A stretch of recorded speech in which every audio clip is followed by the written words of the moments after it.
Hello વિદ્યાર્થી મિત્રો last લેક્ચરમાં આપણે મળ્યા હતા ત્યારે આપણે એક કન્જંક્શન જોયું હતું because of on account of કે ઓવિંગ ટુ એનો અર્થ થતો હતો ને લીધે અથવા ને કારણે કારણ દર્શાવવા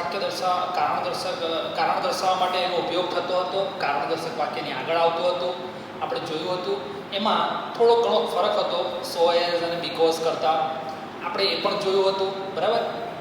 હવે મિત્રો આજે આપણે નવા કન્જંક્શન તરફ આગળ વધીએ છીએ જેનું નામ છે ઇન ઓર્ડર ટુ. શું છે? In order two. એનો ગુજરાતી અર્થ થાય ના હેતુ માટે. શું થાય? ના હેતુ માટે. જો અહીંયા હેતુ આવ્યો મિત્રો, હેતુ. આપણે કોઈ પણ કાર્ય કરતા હોઈએ, દરેક વ્યક્તિ કોઈ પણ કાર્ય કરે એ કાર્ય કરવા પાછળ કોઈ ને કોઈ હેતુ રહેલો હોય. બરાબર. આપણા વાલી મમ્મી પપ્પા જો કમાતા હોય તો એમનો હેતુ શું હોય કે ભાઈ ઘરના બધાનું ભરણ પોષણ કરી શકીએ, આપણા બાળકોને સારી રીતે ભણાવીએ, એમનો હેતુ હોય. બરાબર. બાળકો સારી રીતે ભણે એમનો હેતુ શું હોય કે મોટા થઈ અને આપણે સારી જગ્યાએ એડમિશન લઈએ. ઓકે. દરેકનો કંઈક ને કંઈક હેતુ હોય જ. તો એ હેતુ દર્શાવવો હોય. જેમ કે કોઈ પણ ક્રિયા કરવા માટે, આનો ઉપયોગ બોલું છું, કોઈ પણ ક્રિયા કરવા પાછળ રહેલો હેતુ દર્શાવવો હોય ત્યારે આ સંયોજક વપરાય છે. કયો? In order two. એટલે કે કોઈ પણ ક્રિયા કરવા પાછળ જે હેતુ રહેલો હોય ને, હેતુ, એ હેતુ દર્શાવવા માટે ઇન ઓર્ડર ટુ વાપરી શકાય છે. મિત્રો એક્ઝામ્પલ જોઈએ, વધુ સમજ પડશે. I earn money, I can buy a new house. I earn money, I can buy a new house. અહીંયા બે વાક્યો છે. એક છે આઈ અર્ન મની, બીજું છે આઈ can buy a new house. I earn money, હું પૈસા કમાઉં છું. આઈ can buy a new house, હું નવું ઘર ખરીદી શકું. બરાબર. બે વાક્ય છે. હું પૈસા કમાઉં છું, હું નવું ઘર ખરીદી શકું. મિત્રો મારે પૈસા કમાવું, હું જે પૈસા કમાઉં છું એનો હેતુ શું છે? નવું ઘર ખરીદવું. શું છે હેતુ? નવું ઘર ખરીદવું. આ મારો હેતુ થયો. Buy a new house. Okay. તો આપણું આ જે સંયોજક છે ઇન ઓર્ડર ટુ, એ હેતુ દર્શાવવા માટે વપરાય. શું દર્શાવવા માટે? હેતુ દર્શાવવા માટે. તેથી સ્વાભાવિક છે તે હેતુ દર્શક વાક્યની આગળ આવે. કયા વાક્યની આગળ આવે? હેતુ દર્શક વાક્યની આગળ આવે. હવે હેતુ દર્શક વાક્ય શરૂઆતમાં હોય, શરૂઆતમાં પણ વપરાય, અને હેતુ દર્શક વાક્ય પછી હોય તો આપણું આ સંયોજક વચમાં આવશે. ઓકે. તો જો અહીંયા હેતુ કયો છે? પૈસા, આપણે સોરી, નવું ઘર ખરીદવાનો હેતુ છે. એનો મતલબ આ જે બીજું વાક્ય છે તે હેતુ દર્શક વાક્ય થયું. તો એની આગળ આપણે ઇન ઓર્ડર ટુ મૂકીશું. જો મૂકીએ આઈ અર્ન મની, આઈ અર્ન મની, પહેલું વાક્ય બેઠું જ આવી ગયું. ઇન ઓર્ડર ટુ, જો ઇન ઓર્ડર ટુ આવી ગયું. હવે ઇન ઓર્ડર ટુ માં જે ટુ ખરું ને મિત્રો, ટુ ઇન્ફિનિટિવ વાળું ટુ છે. કયું છે? ઇન્ફિનિટિવ વાળું ટુ છે. આપણો નિયમ છે કે ઇન્ફિનિટિવ વાળા ટુ પછી હંમેશા ક્રિયાપદનું મૂળ રૂપ આવે. શું આવે? ક્રિયાપદનું મૂળ રૂપ આવે. તો આપણા હેતુ દર્શક વાક્યમાં શોધો ક્રિયાપદ કયો છે. શું પ્રશ્ન પૂછવો પડે? કઈ ક્રિયા થાય છે? તો ભાઈ ખરીદવાની ક્રિયા થાય છે, બાય. ઓકે. તો બાય મૂકી દેવાનું બેઠું. બાય પછી શું છે? A new house. આપણું વાક્ય પૂરું. I earn money in order to buy a new house. આગળ આઈ કેન ની કઈ જરૂર નથી. People go to America, they can earn money. લોકો અમેરિકા જાય છે. ક્યાં જાય છે? અમેરિકા જાય છે. They can earn money. તેઓ પૈસા કમાઈ શકે. અમેરિકા જાય છે એનો હેતુ શું છે? પૈસા કમાવાનો. શું છે? પૈસા કમાવા. બરાબર. તો આપણું બીજું વાક્ય શું બન્યું? હેતુ દર્શક વાક્ય બન્યું. ઓકે. તો બેઠું પર લખી દઈશું પહેલું વાક્ય તો આપણે કે પીપલ ગો ટુ અમેરિકા. સંયોજક શું આવશે આપણું? In order two. Okay. Conjunction લખી દીધું. જો અહીંયા પર ટુ છે, આ ટુ કયું છે? ઇન્ફિનિટિવ ટુ છે. ઇન્ફિનિટિવ ટુ પછી હંમેશા ક્રિયાપદનું મૂળ રૂપ આવે. તો ઉપર જુઓ ક્રિયાપદ કયું છે? They can earn money. કઈ ક્રિયા કરશે તે લોકો ત્યાં જઈને? કમાવાની. અર્ન. ઓકે. તો આ અર્ન છે એ આપણું શું બનશે? ક્રિયાપદ. બેઠું લખાઈ દેવાનું. અર્ન આવી ગયું. In order to earn money. People go to America in order to earn money. થઈ ગયું મિત્રો? આ આપણું કન્જંક્શન હતું 10મા નંબરનું ઇન ઓર્ડર ટુ. ઓકે, ના હેતુ માટે. બેઠું જ આવો જ ગુજરાતી અર્થ ધરાવતો બીજો એક કન્જંક્શન છે વિથ અ વ્યૂ ટુ. શું છે? With a view two. એનો પણ અર્થ એ જ થાય કે ના હેતુ માટે. ઓકે, અર્થ એ જ છે, એનો ઉપયોગ પણ સરખો જ છે કે કોઈ ક્રિયા કરવા પાછળ રહેલો હેતુ દર્શાવવા માટે વપરાય છે. શું દર્શાવવા માટે વપરાય છે? હેતુ દર્શાવવા માટે. હેતુ. પણ અહીંયા થોડો ફરક છે. જો અહીંયા પણ ટુ હતું, ઇન ઓર્ડર પછી ટુ. અહીંયા વિથ અ વ્યૂ ટુ, ના હેતુ માટે. બેઠું જ વાક્ય લખું છું, I earn money I can buy a new house. સરખું વાક્ય છે, કમ્પેરિઝનથી વધુ આઈડિયા આવશે તમને. હું પૈસા કમાઉં છું, હું નવું ઘર ખરીદી શકું. શું હેતુ છે મારો? નવું ઘર ખરીદવું. આ હેતુ છે મારો. એનો મતલબ બીજા નંબરનું વાક્ય કયું છે? હેતુ દર્શક વાક્ય. એની આગળ આપણે શું લખી દઈશું? With a view two. I earn money with a view two. જો હવે તમને એક ભ્રમ ના રહે કે અહીંયા જે ટુ છે ને એ પણ ઇન્ફિનિટિવ ટુ છે. ના મિત્રો, નહીં. આ જે ટુ છે ને એ પ્રેપોઝિશનલ ટુ છે. કયો ટુ છે? પ્રેપોઝિશનલ ટુ છે.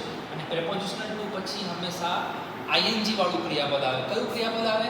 આઈએનજી વાળું ક્રિયાપદ આવે. અહીંયા ક્રિયાપદનું મૂળ રૂપ ના આવે. તો આ બાય આપણે ઉપર જોયું કે ખરીદવાની ક્રિયા થાય છે, એનો મતલબ બાય આપણો ક્રિયાપદ છે. હવે એને આપણે આઈએનજી લખાડીએ તો શું થાય? B buy I N G, buying. Okay, તો with a view to buying પછી a new house. Okay, I earn money with a view to buying a new house. સમજ પડી મિત્રો? People go to America they can earn money. લોકો America જાય છે, તેઓ પૈસા કમાઈ શકે. પીપલ અમેરિકા જાય છે લોકો, બરાબર. એમનો હેતુ શું છે? પૈસા કમાવવા. કયો હેતુ છે?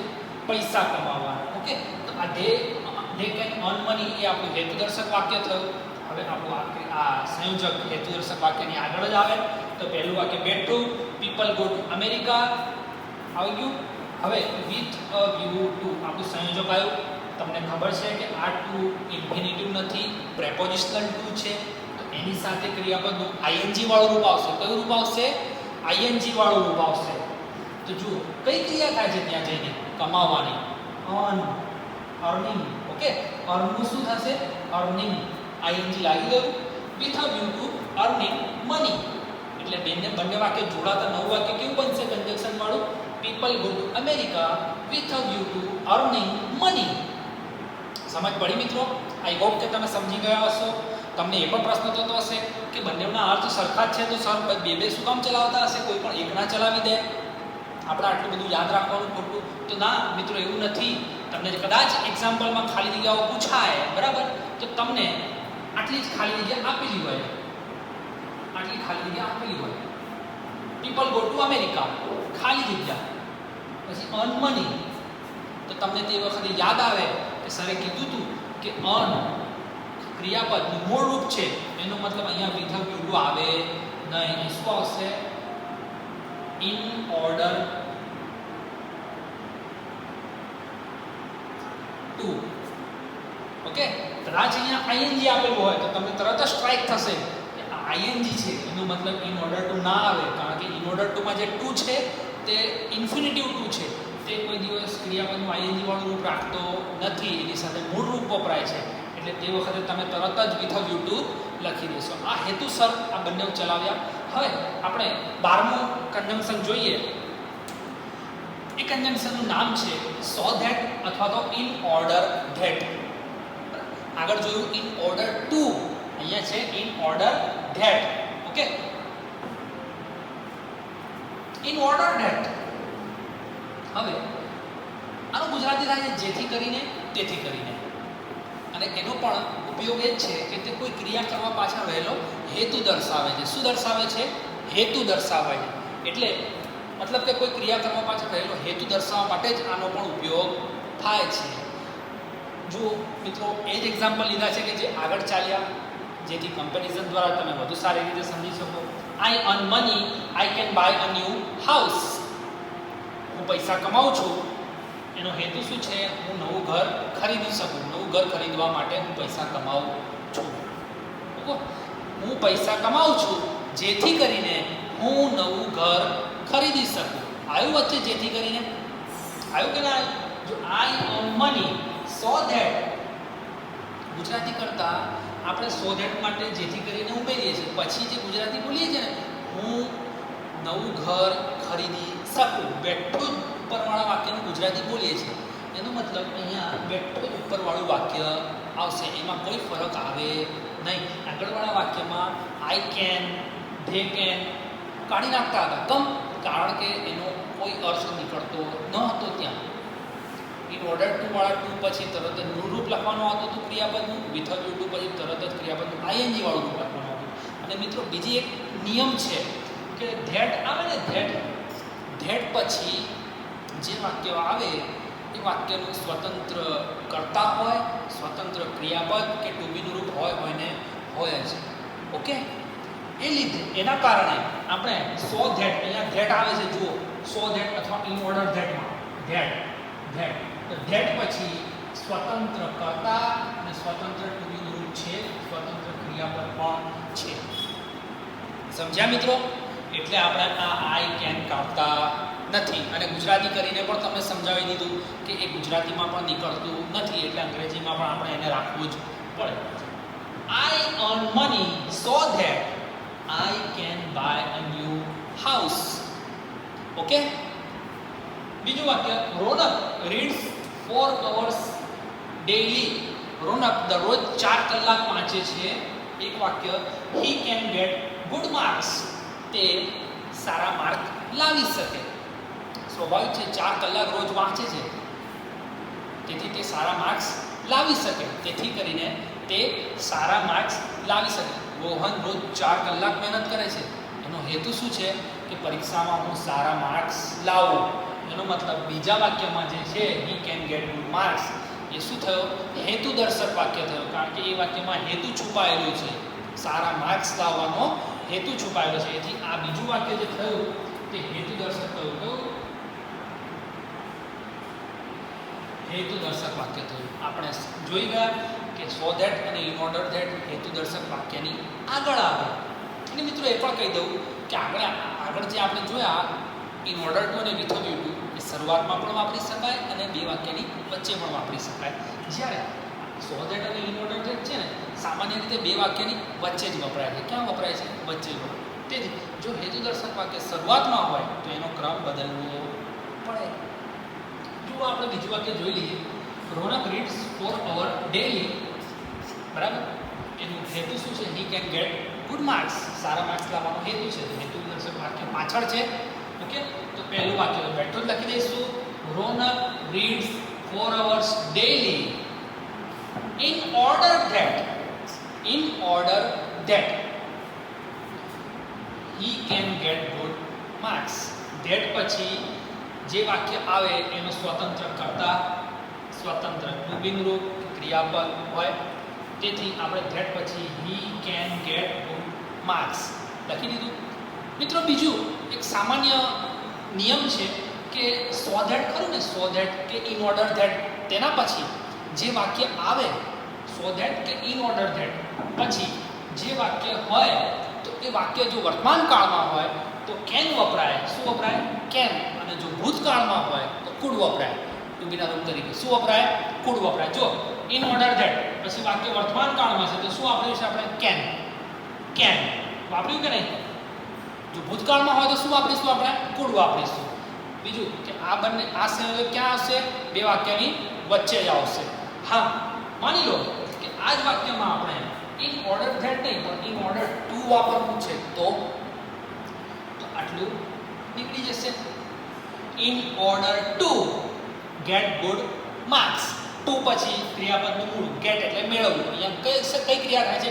માર્ક્સ મેળવવાની, એટલે ગેટ આપણું ક્રિયાપદ છે. ઓકે, જો વિથઆઉટ યુ ટુ વાપરવું હોય તો વિથઆઉટ યુ ટુ પછી ગેટનું શું થાય? ગેટિંગ થાય. શું થાય? ગેટિંગ. આઈએનજી વાળું રૂપ. સમજ પડી મિત્રો? ત્રણે ત્રણ વસ્તુ સરખી જ છે, ત્રણે ત્રણનો ઉપયોગ પણ સરખા જ છે, ફક્ત વાપરવાની રીત થોડી બદલાય છે. એકદમ માઇનોર ચેન્જીસ આવે છે. એકમાં મૂળ રૂપ, એકમાં આઈએનજી વાળું રૂપ અને એકમાં આઈ કેન મતલબ પૂરું વાક્ય આવે છે. ઓકે, અને આ પણ હેતુદર્શક વાક્યની આગળ વપરાય છે. ક્યાં વપરાય છે? હેતુદર્શક વાક્યની આગળ અને બે વાક્યની વચ્ચે. ઓકે મિત્રો, આઈ હોપ કે તમે સમજી ગયા હશો ત્રણે ત્રણ કન્જક્શન. આજે આપણે in order two, with a view two અને સો ધેટ કે ઇન ઓર્ડર ધેટ આ સંયોજકો ચલાયા. નેક્સ્ટ વિડીયોમાં આપણે આગળ વધીશું. Thank you.